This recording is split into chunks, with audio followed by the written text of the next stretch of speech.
जैसे जैसे हम ज्ञान की यात्रा में पर्वत उपदेश के माध्यम से आगे बढ़ रहे हैं, प्रभु ने अभी अभी फरीसियों की पाखंडता को दान, उपवास और प्रार्थना में उजागर किया है। साफ तौर पर उन्होंने कहा कि वे धार्मिक अभिनेता हैं, एक तरह का छोटा सा नाटक कर रहे हैं कि एक 3 रिंग सर्कस जैसा प्रदर्शन कर रहे हैं, और यीशु ने इन तीनों गतिविधियों की निंदा की, उन्हें केवल एक धार्मिक दिखावा बताया। अब यीशु ने उन्हें बताया है कि प्रार्थना कोई प्रदर्शन नहीं होनी चाहिए।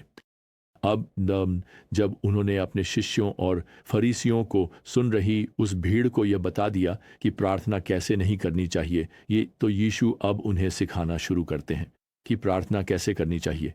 दरअसल मत्ती अध्याय 6 में यह जो अंश है उसे पारंपरिक रूप से प्रभु की प्रार्थना कहा जाता है, लेकिन वास्तव में यह प्रभु की प्रार्थना नहीं है। यीशु कभी भी इनमें से कुछ बातें प्रार्थना में नहीं कहेंगे। उन्हें कभी भी पापों की क्षमा के लिए प्रार्थना करने की आवश्यकता नहीं थी। मुझे लगता है कि इसे शिष्य की प्रार्थना कहना अधिक उचित होगा।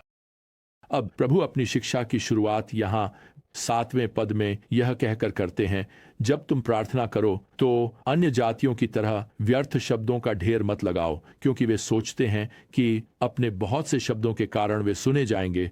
उनके जैसे मत बनो, क्योंकि तुम्हारा पिता जानता है कि तुम्हें किस चीज की आवश्यकता है, इससे पहले कि तुम उससे मांगो।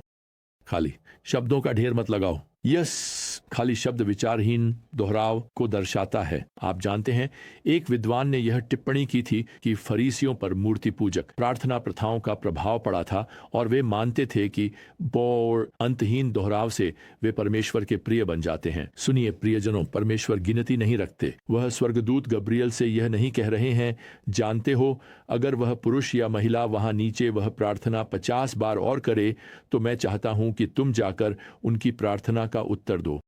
नहीं, हमें पहले से ही परमेश्वर का ध्यान प्राप्त है। दरअसल बाद में लूका अध्याय 11 में यीशु अपने शिष्यों के अनुरोध के जवाब में यही प्रार्थना प्रस्तुत करते हैं। जब वे उनसे पूछते हैं, प्रभु हमें प्रार्थना करना सिखाओ। वैसे यह एकमात्र अवसर है जब शिष्यों ने यीशु से कुछ सिखाने के लिए कहा, न कि पानी पर चलना, बीमारों को चंगा करना या मरे हुओं को झिलाना। हमें प्रार्थना करना सिखाओ। तो यह प्रार्थना जरूरी नहीं कि उन्हें कंठस्थ करनी थी। यीशु उन्हें एक ऐसी प्रार्थना दे रहे हैं जिसका वे अनुसरण कर सकते हैं। दरअसल वे यहां मत्ती अध्याय 6 पद 9 में यह नहीं कहते, यह प्रार्थना करो।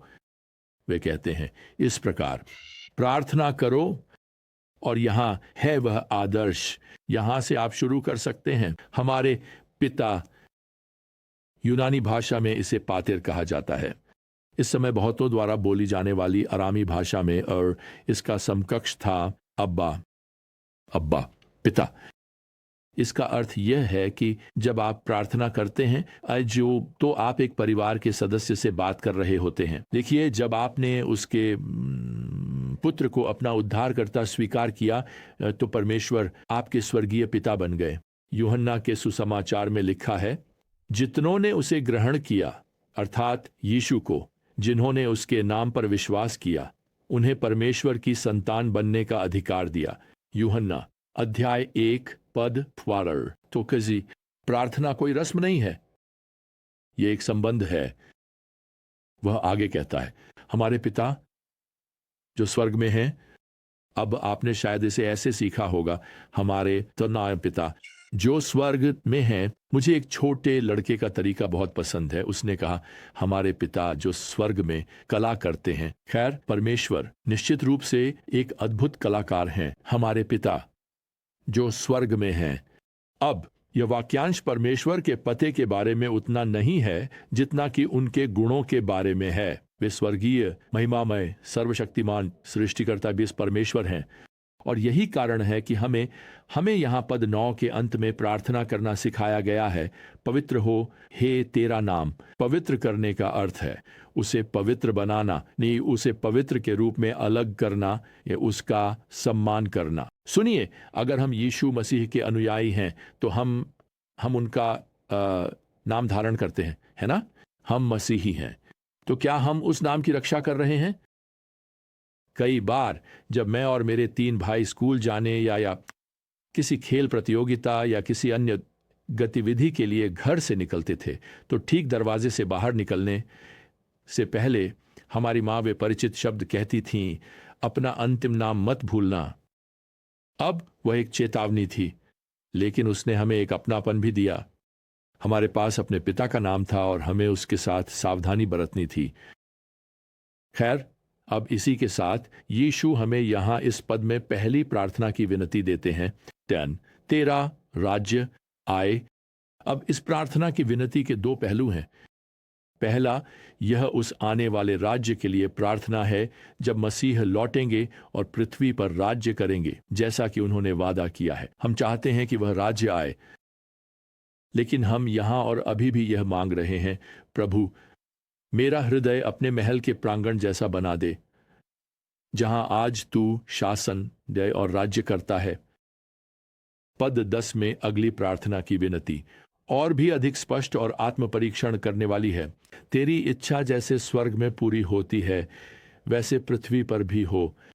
देखिए, हम आने वाले राज्य के लिए प्रार्थना कर सकते हैं, लेकिन यहाँ और अभी राजा के साथ हमारे सहयोग का क्या आप जानते हैं? अक्सर हम प्रार्थना करते हैं कि हमारी इच्छा स्वर्ग में पूरी हो जाए, बजाय इसके कि परमेश्वर की इच्छा यहाँ पृथ्वी पर पूरी हो। तो यहाँ प्रार्थना का सही तरीका है, प्रभु मैं चाहता हूँ कि तेरी इच्छा पृथ्वी पर वैसे ही पूरी हो जैसे स्वर्ग में होती है। अगर आप कभी सोचें कि परमेश्वर की इच्छा स्वर्ग में कैसे पूरी होती है, तो मैं बताता हूं, वो तुरंत पूरी होती है। वे स्वर्गदूत, आप जानते हैं, वे कभी परमेश्वर से नहीं पूछते, अरे क्यों मैं, अभी क्यों। वे बस आज्ञा का पालन करते हैं।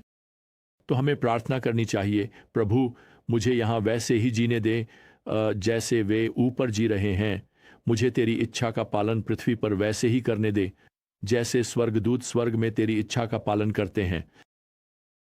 खैर, इसके साथ ही यहां एक और प्रार्थना निवेदन है, पद 11, आज हमें हमारी दैनिक रोटी दे। अब मुझे आपको बताना है, प्रारंभिक चर्च के पिताओं को इस वाक्यांश से समस्या थी, इसलिए उन्होंने रोटी को आत्मिक अर्थ में ले लिया और इसे प्रभु भोज की रोटी से जोड़ दिया। वे यह मान ही नहीं सकते थे कि यीशु हमें दोपहर के खाने या किराने का सामान के लिए प्रार्थना करने के लिए कहेंगे।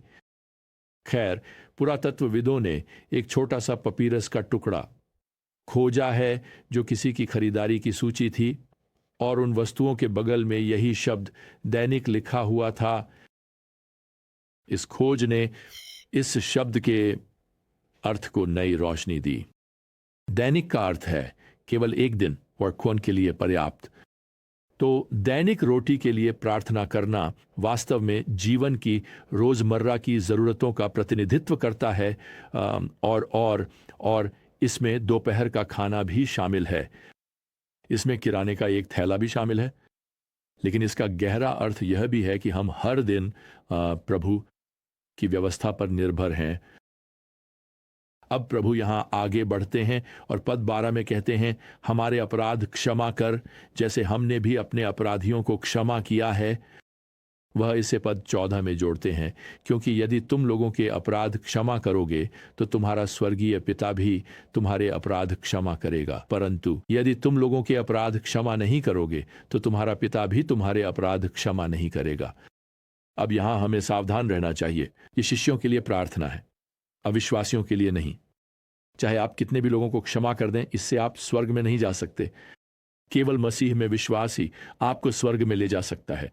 यह उद्धार के लिए प्रार्थना नहीं है। यह प्रार्थना उन लोगों के साथ आपके संबंधों की रक्षा के लिए है जो आपके साथ गलत करते हैं। और मुझे आपको बताने दीजिए, यह आपकी मुक्ति नहीं है, बल्कि आपका परमेश्वर के साथ संगति है, जो यहाँ खो जाती है जब आप दूसरों को क्षमा करने से इनकार करते हैं।